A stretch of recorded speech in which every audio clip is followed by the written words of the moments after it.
जय हिंद।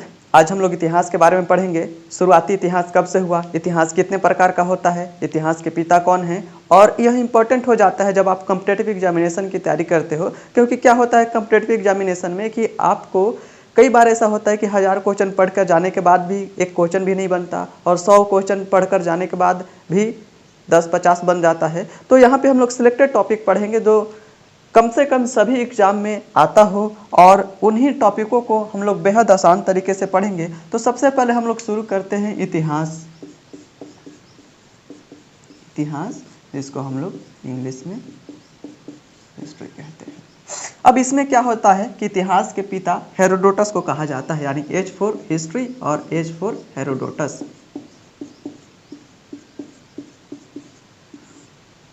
इतिहास के जनक या पिता इनको कहा जाता है, हेरोडोटस को। अब इतिहास मुख्यतः कितने प्रकार के होते हैं? सामान्यतः हम सभी पढ़ते हैं कि पुराना इतिहास, मध्य इतिहास, आधुनिक इतिहास, समकालीन इतिहास। इसके पहले भी कई सारे इतिहास थे जिसमें हम लोग आदि मानव टाइप के जिंदगी जीते थे। तो सबसे पहले वहाँ पे चलते हैं और वहाँ देखते हैं कितने प्रकार के होते हैं। सीधे सीधे यहाँ पे ये हो गया 3 था। ये हो गया प्रागैतिहासिक। प्रागैतिहासिक जिसे प्राग आध ऐतिहासिक, आध ऐतिहासिक, और ये होता है ऐतिहासिक।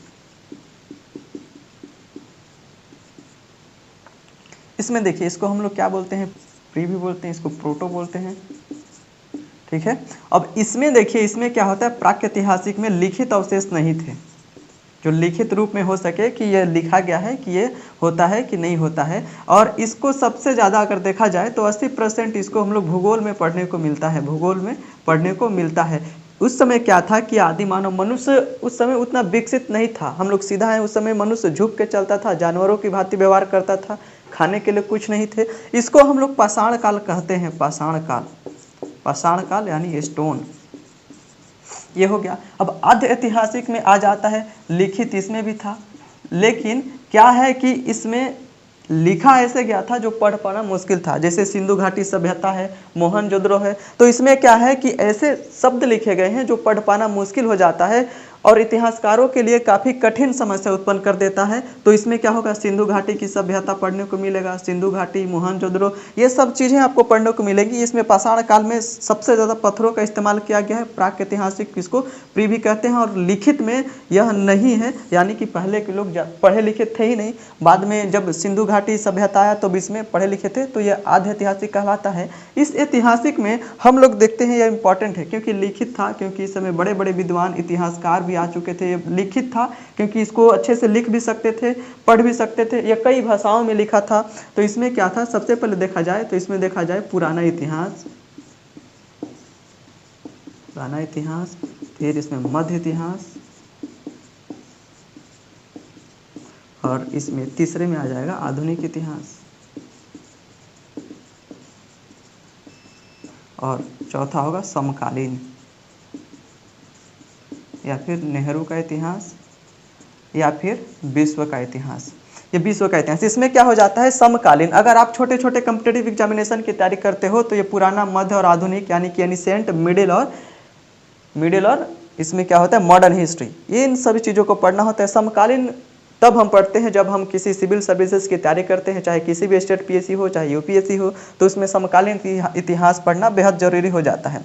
इसमें प्राक के इतिहास में क्या होता था, इसमें ऐतिहासिक में, यानी कि ऐतिहासिक में इसमें पुरातत्व अवशेष पाए जाते थे, पुरातात्विक अवशेष इसमें भी पाए जाते थे, इसमें भी पाए जाते थे, इसमें भी पाए जाते हैं।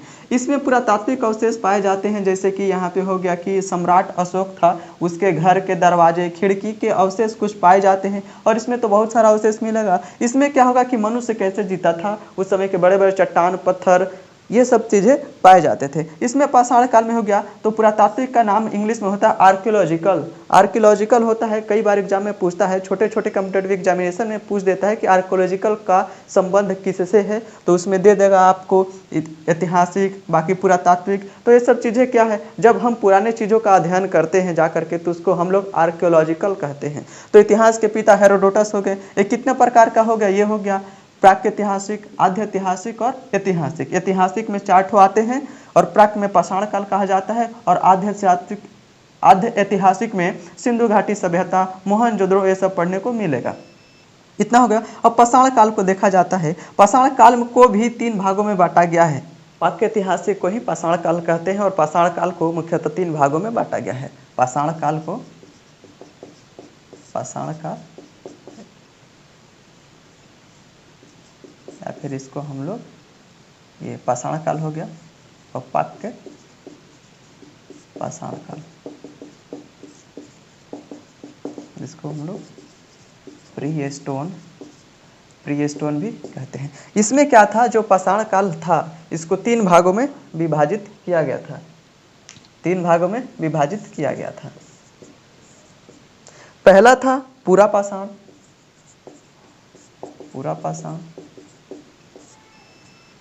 दूसरा था मध्य पाषाण और तीसरा था नवपाषाण। नवपाषाण या फिर इसको उत्तर पाषाण कह सकते हैं।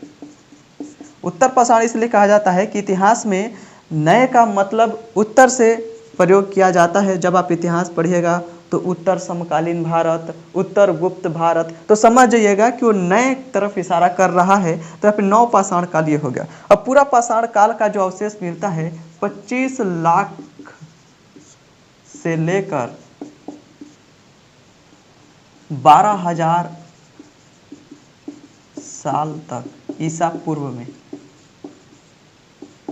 पूर्व तक यह हमें मिलता है। 25 लाख साल से लेकर के 12,000 साल तक मिलता है। इसमें क्या जाता है कि 25 लाख ईसा पूर्व का मतलब होता है, देखिए ईसा पूर्व जो है, अभी हम लोग एडी में चल रहे हैं वर्तमान में, और पहले हम लोग बीसी में थे। तो एडी बीसी को हम लोग सही समझते हैं कि पहले जो थे क्या थे, जो पहले के यहूदी थे काफ़ी बहुत तेज बुद्धि के थे। यहूदियों के पास इतनी क्षमता थी कि उन लोगों ने क्या किया कि जो भारत में प्रारंभिक शिक्षा है, प्रारंभिक शिक्षा को लाने का काम सबसे पहले यहूदियों ने किया था और भारत में जो प्रारंभिक शिक्षा है यहूदियों ने लाया था। तो इसमें देखा जाए कि यहाँ पे क्या था, मान लो ईसा मसीह है, ईसा मसीह का ये जन्म है और जन्म के पहले जो कालखंड था उसको हम लोग ईसा पूर्व कहते हैं, और जो जन्म के बाद से जो कालखंड शुरू हो रहा है, जो समय हो रहा है, हम लोग उसे एडी में कहते हैं, यानी कि 0, 1, 2, 3, 4, 5। अभी जैसे 2021 है, 2021 के बाद 2022 आएगा, लेकिन ईसा मसीह के जन्म के बाद पहले जो समय चलता था वो घटते क्रम में था और अभी क्या है, बढ़ते क्रम में है। यानी कि यहाँ पे पहले 8 होगा, फिर 6 होगा, 8, 7, 6, 5 ऐसे करके होगा। तो वैसे ही था कि जब पूरा पाषाण काल था तो 25 लाख ईसा पूर्व से 12,000 ईसा पूर्व तक इसमें हम लोग रहे हैं, यानी कि मानव प्रजाति इसमें रही है। सबसे पहले ये हो जाता है इसमें, तो ये चीज़ें हो गई। अब धीरे धीरे क्या हुआ, लोग इसमें आने लगे और उसके बाद से क्या हुआ, सबसे पहले मानव का उत्पत्ति माना जाता है अफ्रीका से।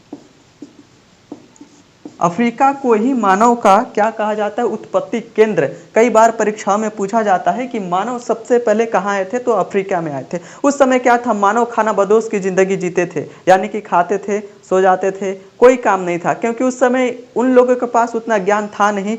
हम लोग जैसे अभी मैच्योर नहीं हुए थे, उस समय क्या था कि वह काफ़ी मतलब कि जानवर जैसे व्यवहार करते थे, झुक के चलते थे। अभी हम लोग सीधा हैं। उस समय काफ़ी जो हमारी शारीरिक संतुलन थी, शारीरिक क्षमता थी, अभी की अपेक्षा कम थी। तो धीरे धीरे क्या था, खाना बदोश की ज़िंदगी जीना शुरू करते थे। खाना बदोश यानी कि खाते थे, दिन भर पड़े रहते थे। जैसे छोटे बच्चे हैं 6 महीने के, 8 महीने के, इन लोगों को बस खाने से मतलब है, बाकी कुछ मतलब नहीं है। उसी तरह ये लोग खाना बदोश की ज़िंदगी जीते थे।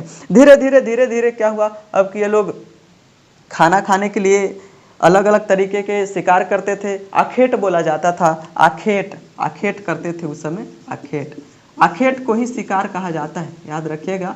कई बार परीक्षा में कंफ्यूज करने के लिए पूछ देता है कि पूरा पाषाण काल में आखेट से क्या तात्पर्य है, यानी कि आखेट का मतलब होता है कि शिकार करने जाते थे, अलग अलग तकनीक अपनाते थे। क्या होता था, पहले तो उस समय उतना विकसित नहीं हुए थे वे लोग, हथियार भी उनके पास नहीं था, तो बड़े बड़े चट्टानों का प्रयोग करते थे, बड़े बड़े पत्थरों का प्रयोग करते थे। इसीलिए इसे पाषाण काल कहा गया है, क्योंकि पूरी जिंदगी पत्थरों के बीच में बीत गई है और पत्थरों के हथियार बनाने के लिए उनके पास उतने साधन नहीं थे।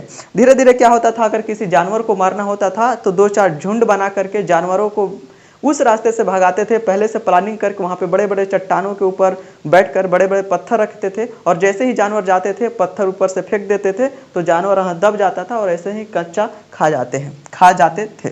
धीरे धीरे ऐसे हो गया, शिकार होता गया, और इसी दौरान आग का खोज किया गया। इसी दौरान आग की उत्पत्ति की गई, किसके द्वारा? पूरा पाषाण काल में जो मानव था, जो अफ्रीका में सबसे पहले उत्पत्ति मानी जाती है, खानाबदोश की जिंदगी जीते थे, आखेट करते थे, शिकार करते थे, और शिकार के दौरान ही आग की उत्पत्ति हुई। कई बार परीक्षा में पूछ देता है कि आग की उत्पत्ति सबसे पहले किसमें की गई थी, तो आग की उत्पत्ति सबसे पहले पाषाण काल में की गई थी। किसमें की गई थी? पूरा पाषाण काल में। पूरा पाषाण काल को भी 3 भागों में बांटा गया है, लेकिन वो ज़्यादा इंपॉर्टेंट नहीं है। और पूरा पाषाण काल जो 25 लाख से लेकर के 12 साल ईसा पूर्व तक रहा है, मानव सबसे ज़्यादा जिंदगी इसी में बिताया है। 25 लाख साल आज, या 25 लाख ऐसा नहीं है, कोई 100 साल अभी वर्तमान में गुजार ले तो कहता है कि हमने पूरी जिंदगी 100 साल गुजार ली। तो इसमें क्या होता है, 25 लाख साल से लेकर के 12,000 ईसा पूर्व तक, बहुत समय, लंबा समय था।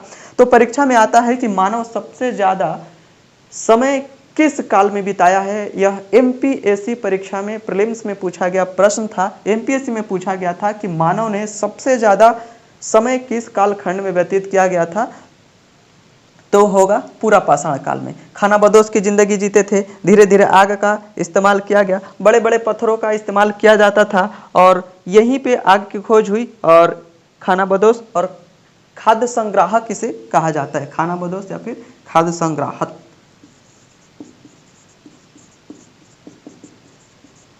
इसे कह सकते हैं, खाद्य संग्रह।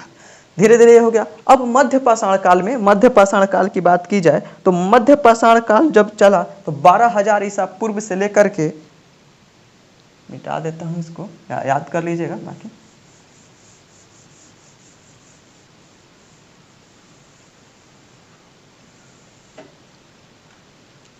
ये 25 लाख से लेकर के 12,000 ईसा पूर्व तक, ये है मध्य पाषाण काल जो चला था। 12,000 ईसा पूर्व से लेकर के 5,000 ईसा पूर्व तक चला था।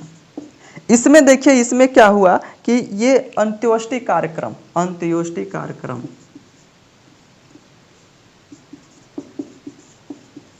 अंत्योष्टि कार्यक्रम इसमें किया गया। फिर इसमें छोटे छोटे पत्थरों के हथियार, छोटे छोटे पत्थर। अंत्योष्टि कार्यक्रम क्या थे? हमारे धर्म से जुड़ा है। हिंदू धर्म के अनुसार हमारे 16 संस्कार होते हैं। सबसे अंतिम संस्कार होता है मृत्यु। आदमी मर जाता है तो बोलते हैं कि हमने इसका अंतिम संस्कार कर दिया।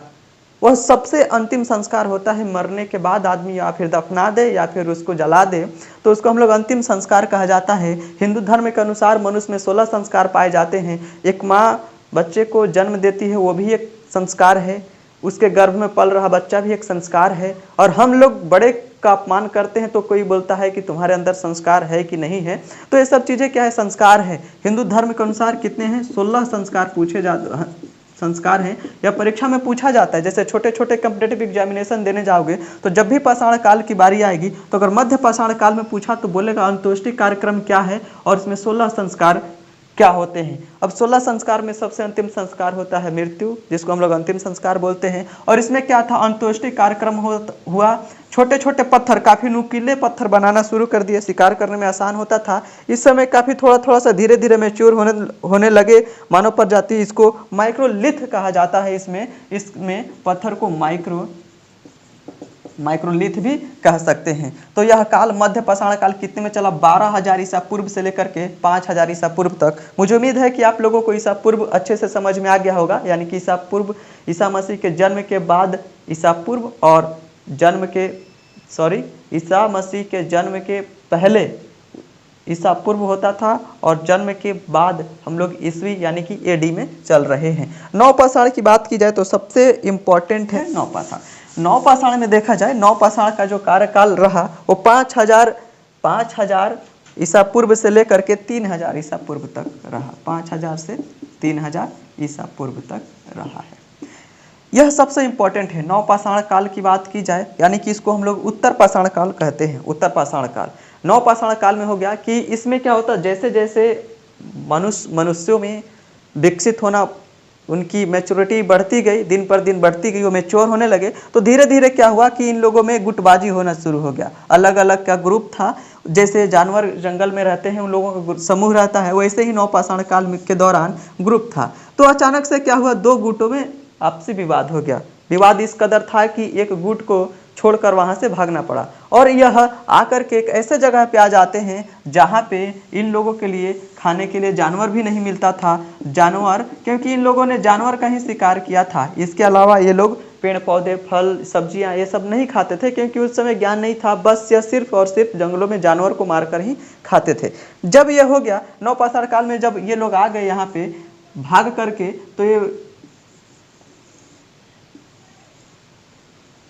भाग करके आते हैं तो यहाँ आते हैं मध्य एशिया में आते हैं। तो भाग करके कहाँ है, मध्य एशिया में, मध्य एशिया, और ये समीप भारत था। तो यहाँ पे क्या मध्य एशिया में आते हैं। तो यहीं पे जब इन लोगों ने ये जब यहाँ पे आते हैं नवपाषाण काल में से कुछ गुट भाग करके, तो यहाँ देखते हैं कि खाने के लिए जानवर है ही नहीं। ऐसे जगह पे आए थे। यह इलाका पाकिस्तान पास पड़ता है, जहाँ पे रेगिस्तान, बाकी चीज़ें, रेगिस्तान भी बहुत मात्रा में मिल जाएगा आपको, और यहाँ पे भी बहुत चीज़ें था। तो यहाँ पे क्या था कि इन लोगों को जानवर मिला नहीं। अब ये लोग क्या किए, तो ऐसे ही बैठे रहे, अफसोस जताते रहे कि हम लोग ऐसे जगह पे आ गए हैं जहां हम लोगों को खाने को कुछ मिल नहीं रहा। तो इन लोगों ने वहां पे खोजना शुरू किया। तो जैसे जैसे देखा एक पेड़ पौधा उपजे थे तो उसको उखाड़ा, तो एक गाजर मिल गया, उसमें से गाजर को खाए। तो गाजर खाने के बाद उन लोगों को स्वाद अच्छा लगा, मीठा लगा, और पेट भी भर गया, और उन लोगों से जरूरी काम भी हो जाता था खा करके भी। तो सब बोलने लगे कि ये सब हमारे लिए अच्छी बात है। और ये फिर कुछ दिन बाद देखे कि जहाँ से तोड़े थे वहाँ से फिर नया निकल गया है। तो यहीं से शुरुआत किया गया कृषि का। नवपाषाण काल यानी कि नवपाषाण काल की नींव रखी गई, कृषि के आधार पे ही नींव रखी गई, और इन लोगों ने यहीं से कृषि कार्य करना प्रारंभ किया। कृषि क्या, अब कृषि आप कहीं करते हैं तो सबसे पहला बात ये हो जाता है, कृषि तो एक जगह रह के ही होता है। खेती एक जगह रह के ही कर सकते हैं, दूसरे जगह तो रह के कर नहीं सकते। तो इसके लिए इन लोगों ने आवास बनाया, कृषि बनाया, आवास बनाया। और यहाँ पे कुछ अवशेष मिलते हैं। इतिहासकार जब इतिहास पढ़ोगे तो यहाँ पे आयताकार ईंटों के मकान मिले थे, अवशेष में आवास बनाया। और सबसे पहले यहीं पे जानवर पालना शुरू किया, और मानव द्वारा पाला गया जानवर सबसे पहले कुत्ता था। मानव द्वारा सबसे पहले पाला गया जानवर कुत्ता था। धीरे धीरे धीरे धीरे यहाँ पे मनका का निर्माण हुआ, मनका, फिर पहिया का निर्माण हुआ। तो 5000 ईसा पूर्व से लेकर के 3000 ईसा पूर्व तक नवपाषाण काल की बात की जाती है। नवपाषाण काल, यहाँ पे नवपाषाण काल,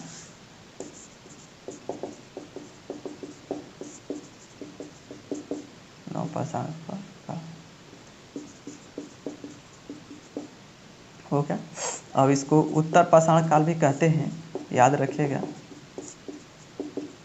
तो ये हो गया। अब इसमें देखिए कृषि से संबंधित बहुत सारा प्रश्न आ सकता है कि सबसे पहले खेती कहाँ की गई, सबसे पहले इसमें क्या बोया गया, सबसे पहले क्या उपजाया गया। तो सबसे पहले इन लोगों ने आवास बनाया। आवास बनाने के पहले जब ये लोग खेती किए, खेती करने के बाद पता चला कि हम लोगों को इसमें अच्छा फायदा हो जा रहा, तो इन लोगों ने खेती किया, आवास बनाया। तो सबसे पहले अगर देखा जाए तो यह इलाका जो था यह पाकिस्तान का था। तो सबसे पहले खेती की गई थी पाकिस्तान में, सबसे पहले पाकिस्तान में। पाकिस्तान के अंतर्गत एक जगह आता है जिसका नाम है मेहरगढ़। मेहरगढ़ यह 2 पहाड़ियों से घिरा हुआ है, और उन पहाड़ियों का नाम है सुलेमान और किरथर। सुलेमान और किरथर पहाड़ियों से घिरा। सबसे पहले खेती कहाँ की गई थी, पाकिस्तान में, मेहरगढ़। सबसे पहले खेती मेहरगढ़ में की गई। मेहरगढ़ कहाँ आता है? पाकिस्तान में आता है। और यह किन दो पहाड़ियों से घिरा है? सुलेमान और किरथर पहाड़ियों से घिरा है। यह परीक्षा में पूछता है, इंपॉर्टेंट टॉपिक है, याद रख लीजिएगा कि सबसे पहले कृषि की गई मेहरगढ़ में और सुलेमान तथा किरथर पहाड़ियों के बीच में है, और यही से शुरुआत होता है। और सबसे पहले खेती किस फसल की गई थी? तो सबसे पहले की गई थी गेहूं और जौ की। सबसे पहले खेती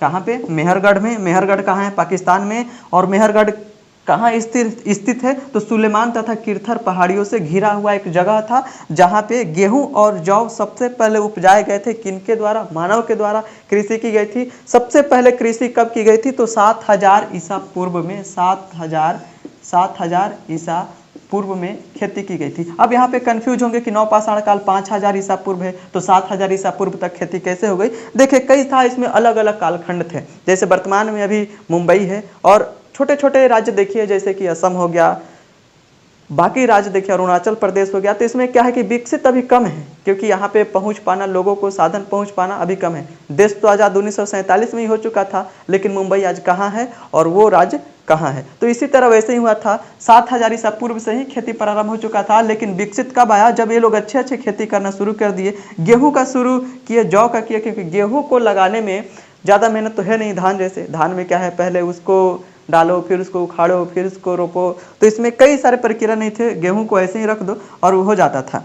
अब गेहूं जौ अनाज का उत्पादन करने लगे, तो इन लोगों हाथ में ले जाते थे, क्योंकि उस समय ले जाने के लिए साधन नहीं था। ऐसे ही हाथ में उठाते थे, ले जाते थे, तो कुछ गिर जाता था, बहुत कम जाता था, समय ज़्यादा लग जाता था। तो धीरे धीरे इन लोगों के मन में दिमाग आया, तो इन लोगों ने सबसे पहले मृद भांड का निर्माण किया। मृद भांड यानी मृद भांड का निर्माण किया। मृद भांड, मृद भांड क्या होता है? सबसे पहले समझिएगा, मृद भांड। मृद भांड का निर्माण किया। याद रखिएगा, मृद भांड क्या होता है? मिट्टी के बर्तन बनने होते हैं, मिट्टी के बर्तन होते हैं। मृद भांड मिट्टी का बर्तन होता है। शुरू शुरू में हम लोग मिट्टी का छोटा सा एक बनाया आकार का, फिर एक थाली आकार का बना दिया इन लोगों ने, थाली आकार का बना दिया ऐसे। फिर जब धीरे धीरे इन लोगों को लगा कि इसमें ज़्यादा आ रहा है, तो उन लोग आकार बढ़ाते चले गए, ऐसे बढ़ाते चले गए, और बाद में एक घड़े का आकार ले लिया। घड़े का आकार लिया ये, तो इन लोगों को लगा कि हम लोगों को यह ले जाने में एक जगह से दूसरी जगह आसान भी है, और इसको हम लोग सेपरेट तरीके से रख भी सकते हैं, क्योंकि इसमें अनाज रखिएगा तो ये बचे रहता है, इसको जानवर भी नहीं खा सकता है, कोई कुछ खा नहीं सकता है, तो इसको ढक के भी रख सकते थे। धीरे धीरे यहाँ पे क्या हुआ? मनके का निर्माण हुआ, घड़े का निर्माण हुआ। देखिए, मनका में और घड़ा में क्या अंतर होता है? मनका और घड़ा दोनों समान होते हैं। मनके में जो होता है, मानकर चलिए कि ये घड़ा है, तो मनके में बाहर बाहर चित्रकलाएं होती हैं, उसके मतलब कि चित्र बने होते हैं, और घड़ा होता है सिंपल होता है। तो कभी भी किसी को उपहार में मनका ही दिया जाता है, घड़ा नहीं दिया जाता, क्योंकि घड़ा सिंपल होता है, मिट्टी का बना बर्तन होता है। और जैसे ही घड़ा बन गया, तो ये बहुत बड़े बड़े बनाने लगे। इसको उठाने के लिए 2-4 लोग चाहिए, एक जगह से दूसरे जगह ले जाने में मुश्किल होती थी। तो इसी दौरान पहिए का निर्माण हुआ। मिट्टी का पहिया सबसे पहले बना था, किसमें? नवपाषाण काल में। खेती किसमें की गई थी? नवपाषाण काल में। नवपाषाण काल में किन किन चीज़ों को उपजाया गया? तो गेहूं जौ था। खेती कहाँ की गई? मेहरगढ़। मेहरगढ़ कहाँ है? पाकिस्तान में, सुलेमान तथा किरथर पहाड़ियों के बीच में है। तो नवपाषाण काल की नींव कृषि पर रखी गई थी, इतिहासकार मानते हैं। और नवपाषाण काल में एक इंटरेस्टिंग बात हो जाती है कि नवपाषाण काल में ही तांबे की खोज हो गई। एक क्रांति ला दी उस समय के आदि मानवों के लिए। क्या था पहले? क्या था, जब जानवर का शिकार करते थे, तो उस समय होता क्या था कि बड़े बड़े पत्थरों से इस्तेमाल करते थे। पत्थर दूर तक जाते नहीं थे। जब तांबा मिला नवपाषाण काल में जब तांबा मिला इन लोगों के लिए, तो वो काफ़ी टिकाऊ था, मजबूत भी था और हल्का भी था। उसके लिए क्या था? डंडे भी बनाते थे, लाठी बनाते थे, क्योंकि भाला फेंकने के लिए उसके लिए लाठी भी चाहिए। तो ये पत्थर को बनाते थे। जब तांबे का खोज नहीं किया गया इनके द्वारा, तो पत्थर का बनाते थे। बनाते बनाते कभी टूट जाता था, तो कभी फेंकते थे तो गिर के टूट जाता था, या फिर वो ज़्यादा दूर तक नहीं जाता था। जब तांबा का खोज हुआ, तो इनके बीच में क्रांति ला दी, और यहीं से ताम्रपाषाण युग का शुरुआत हुआ, जिसे हम लोग ताम्रपाषाण युग कहते हैं, क्योंकि इसमें पत्थर तथा तांबा को मिला करके बनाया गया था, इसीलिए इसे ताम्रपाषाण युग कहते हैं। ताम्रपाषाण युग। अब इससे प्रश्न कैसे कैसे बनेंगे सबसे पहले देख लिया जाए तो यहाँ पे देख लेते हैं। ये मानकर चले भारत का नक्शा है। तो यहाँ पे सबसे पहले हम लोग देखते हैं, यहाँ पे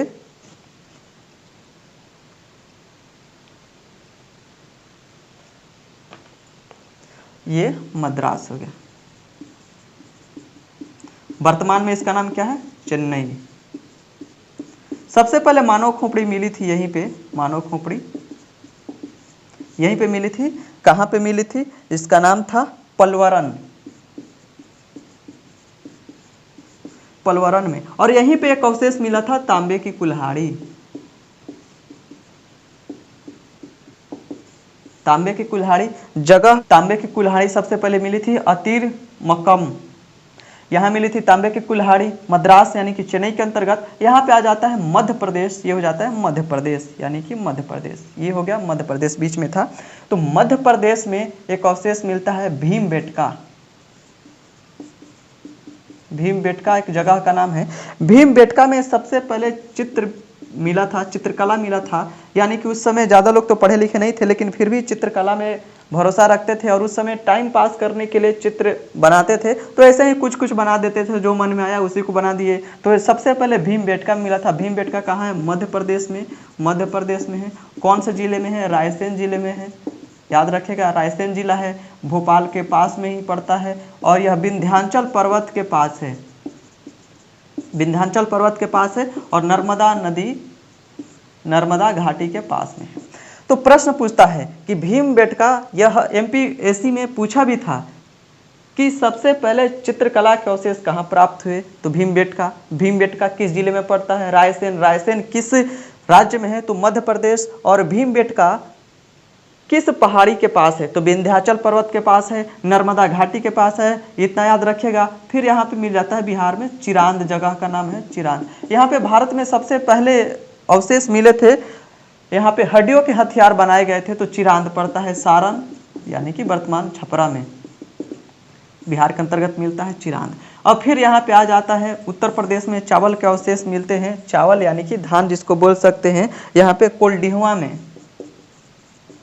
कोल्डिहुआ, कोल्डिहुआ उत्तर प्रदेश में एक जगह है, इलाहाबाद के पास पड़ता है, इलाहाबाद के पास पड़ता है। इलाहाबाद का नाम बदल दिया गया है। तो इसमें क्या था? कोल्डिहुआ में चावल सबसे पहले मिला, उत्तर प्रदेश में पड़ता है। फिर यहाँ पे कश्मीर, कश्मीर में सबसे पहले बात की जाए तो कश्मीर में सबसे पहले यहाँ पे मिला कश्मीर का बुर्ज होम,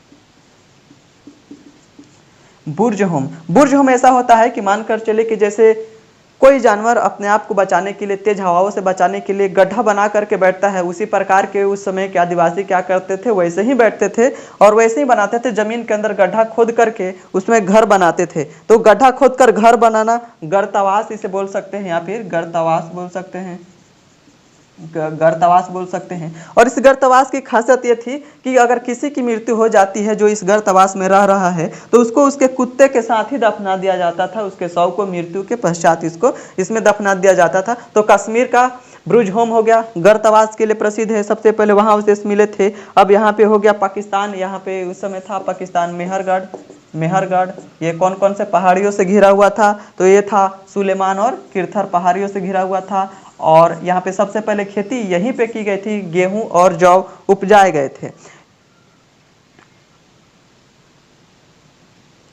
ये हो गया। अब इसमें देखिए, अब पाषाण काल, तो यहाँ पे हम लोग पढ़े पाषाण काल 3 प्रकार का होता है, पूरा पाषाण, नवपाषाण, पूरा पाषाण, मध्य पाषाण और नवपाषाण। इसमें क्या था? यह 5000 ईसा पूर्व से 3000 ईसा पूर्व तक चला नवपाषाण में। तो नवपाषाण में और भी आगे चीज है, इसको हम लोग अच्छे से देखेंगे, इसको एक बार याद रखेगा। चिरांद जो है, चिरांद एक जगह का नाम है जहाँ पे सब भारत में सबसे पहले वहीं पे हड्डियों का अवशेष प्राप्त हुआ था, हथियार मिले थे। चिरांद जो सारण वर्तमान छपरा जिला में है। और यहाँ पे भीमबेटका जो मध्य प्रदेश, रायसेन, रायसेन एक जिला है जो मध्य प्रदेश राज्य के अंतर्गत आता है, जो भोपाल के समीप है और विंध्याचल पहाड़ियों के पास है, नर्मदा घाटी के पास ही है।